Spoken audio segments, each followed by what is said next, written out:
Vom zentralen Bergland Südnorwegens aus setzt sich nun unsere Tour zunächst entlang der Ausläufer des mächtigen Sonjefjords fort, den wir schließlich mit Hilfe einer Fährverbindung überqueren müssen. Danach geht es weiter in Richtung Flåm, dem Ausgangspunkt für die berühmte Bahnfahrt mit der Flåmbahn. Mit einer Länge von über 200 Kilometern und einer Tiefe von bis zu 1300 Metern ist der Sonjefjord der längste und tiefste Fjord Norwegens.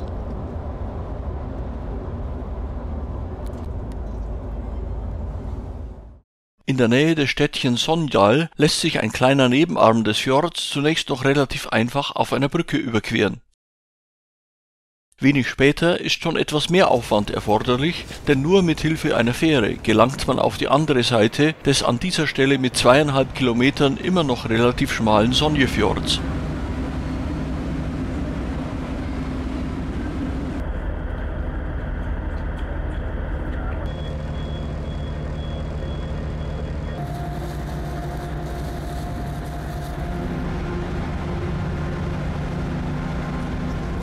Danach sind noch ca. 50 Kilometer durch die schönen norwegischen Landschaften in südlicher Richtung zurückzulegen, um den Ausgangspunkt der berühmten Flåmbahnfahrt, den Bahnhof des Städtchens Flåm, zu erreichen. Mit großer Vorfreude warten wir auf den Zug, der auf der 20 Kilometer langen Strecke bis Myrdal einen Anstieg um 800 Höhenmeter bewältigt.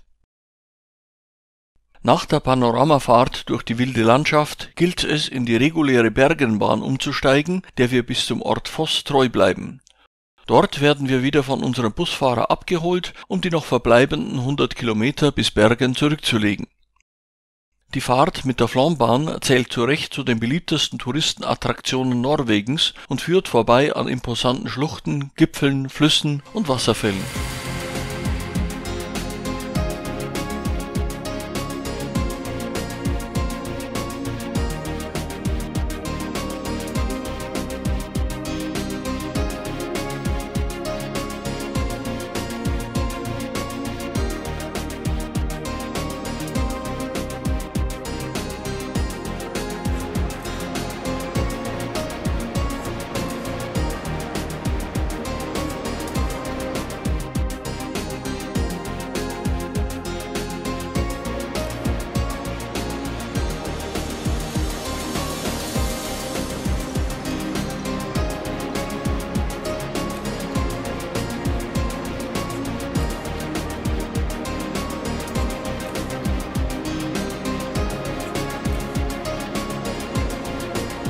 Direkt am atemberaubenden Wasserfall Kjosfossen darf man den Zug verlassen, um sich eine kleine Spritzwasserdusche abzuholen.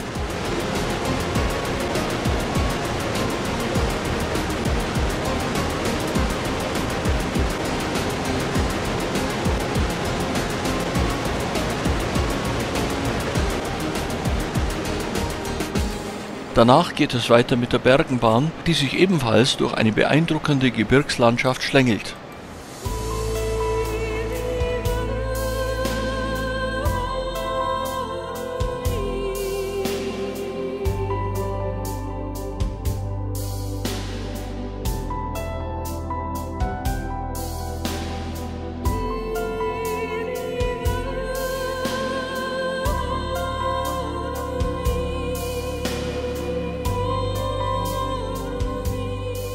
Nun haben wir den Bahnhof von Voss erreicht und die Fahrt setzt sich wieder per Bus in Richtung der Hafenstadt Bergen fort. Bereits die ersten Impressionen bei der Einfahrt in die Stadt sind vielversprechend und erfahren eine weitere Steigerung beim Anblick des Hafenviertels Brüggen, das heute noch dasselbe Profil wie im 12. Jahrhundert aufweist.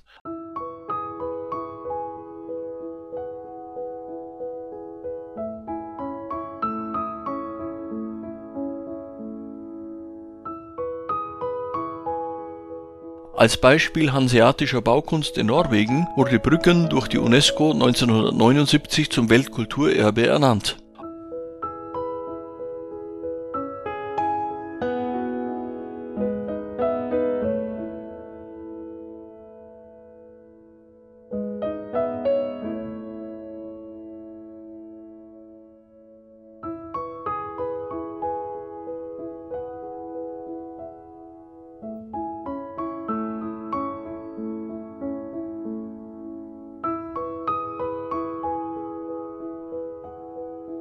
Unbedingt lohnend ist auch ein Spaziergang durch die engen Gassen, die die langen Häuserreihen voneinander trennen.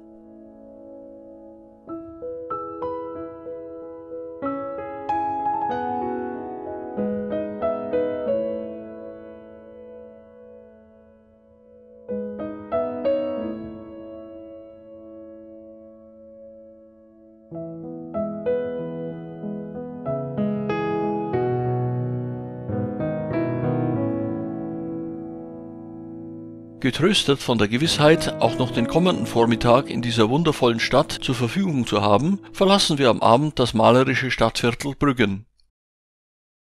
Auch am nächsten Tag werfen wir nochmals einen bewundernden Blick auf die bunten Holzbauten, bevor wir dem bekannten Fischmarkt am Hafen einen interessierten Besuch abstatten.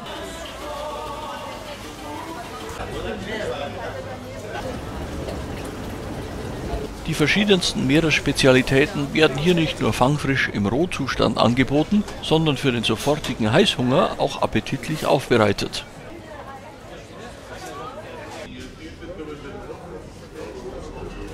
Das ist Rentier, das ist Elch, das ist Wal. Probier.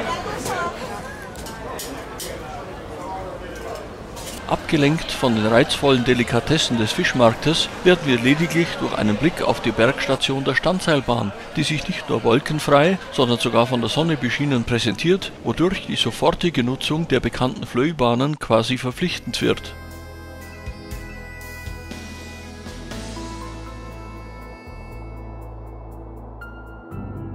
Mit dem Bewusstsein, dass Sonnenschein bei durchschnittlich 300 Regentagen im Jahr in der Stadt Bergen keineswegs eine Selbstverständlichkeit ist, genießen wir den wundervollen Panoramablick in besonderem Maße.